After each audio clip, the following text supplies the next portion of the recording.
When we become too pessimistic about the future economy, we tend to make several adjustments to our habits. You'll be shocked by the data that these habits will show. In the US, where the land is vast, people are starting not to drive their cars anymore. Financial storm, fluctuating oil prices, plus a bleak world economy. The economic crisis resembles a snowball swirling around the world. The driving mileage of drivers in the US for the past 20-odd years and the total mileage driven by US drivers has shown a decrease for the first time in the second quarter of this year. This means to say that people will only get busier and will need to drive more often. Regardless if you're going to work, going out with your friends, or to buy something, it is always the case that you need to drive the car more often. However, a counter-trend appeared in the second quarter and third quarter of this year, which means to say that at that time, when oil prices are increasing wildly in the second and third quarter, Americans were beginning to wonder, do I drive too much? If you look at this brand of automotive DVD and this brand of stereo sound system, you will only find them in high-end cars. And high-end cars normally have bigger engines that consume more gas. We are more affected by the rising oil prices in these bleak economic times. The automobile supply chain is gigantic and complicated. In this supply chain where everything is tightly knit, automotive component manufacturers need to be at the market's forefront in terms of technology and product quality. The total production value of Taiwanese components is around 200 billion NT. This type of second-grade supplier used to drive Taiwan's economy as an export-oriented economy. How do we re-revolutionize Taiwan's automobile industry and squeeze Taiwan into the global car manufacturing mainstream system to garner even bigger profit margins? The majority of us, component manufacturers, are very clear. Our profits are determined by the car manufacturers and not what we control ourselves, because our technology and management are all provided by the original manufacturer.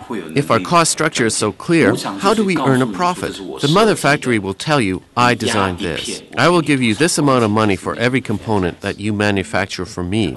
There is not much added value.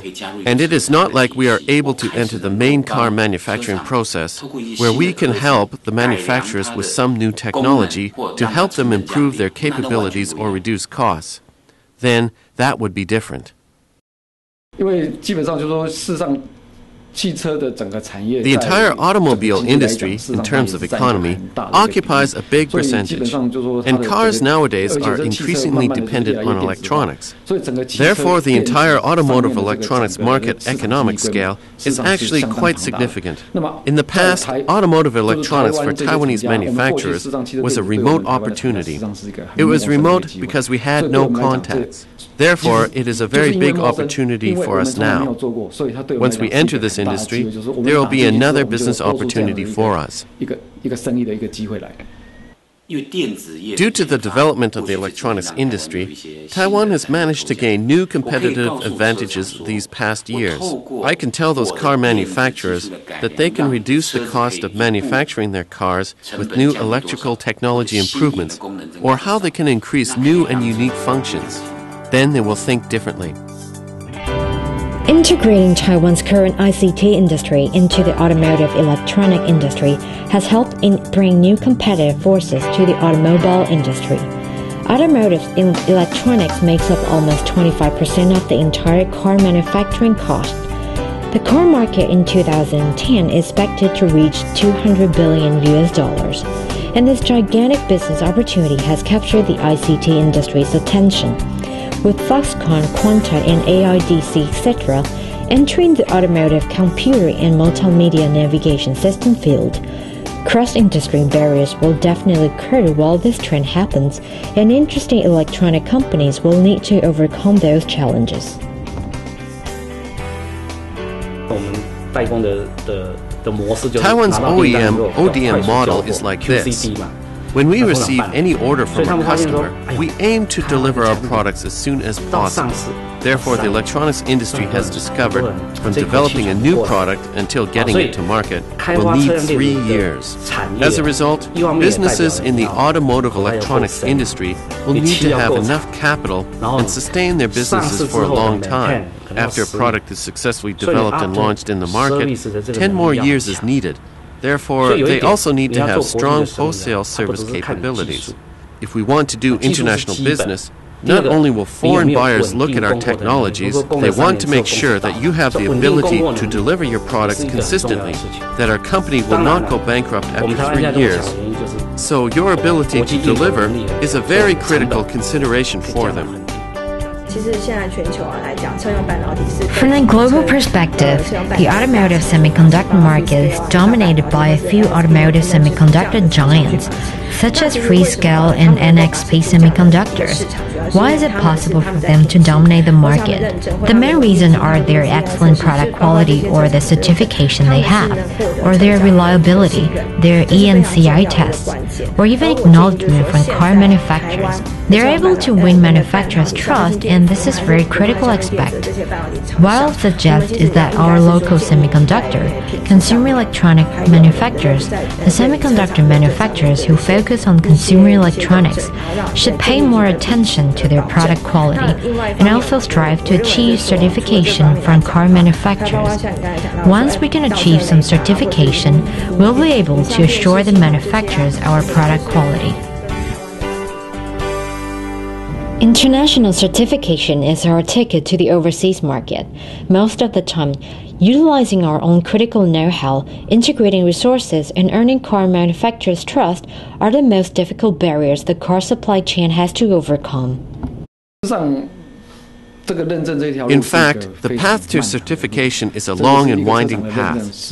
It will take 3 years to achieve any car manufacturer's certification. One car manufacturer after another, we overcame our difficulties and received their certifications. And so far, we have already achieved the certifications of many car manufacturers.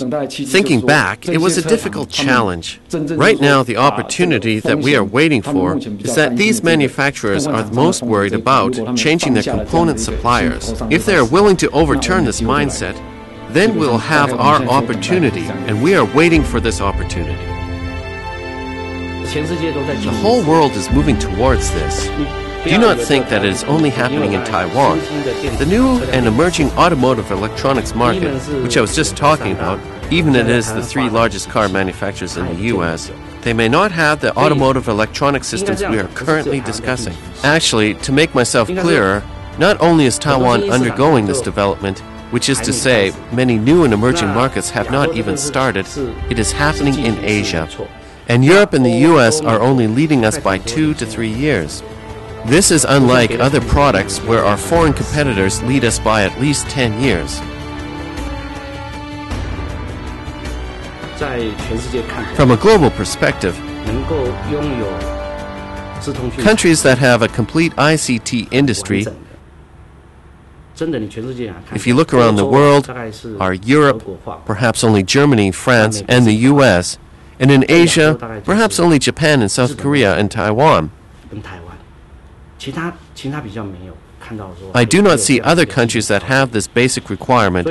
Therefore, our CAR Center is also actively helping the government to drive this automotive electronics strategy to help us become more intelligent, our cars to be safer, so a more user-friendly world can be realized. I believe everyone can work together to achieve this.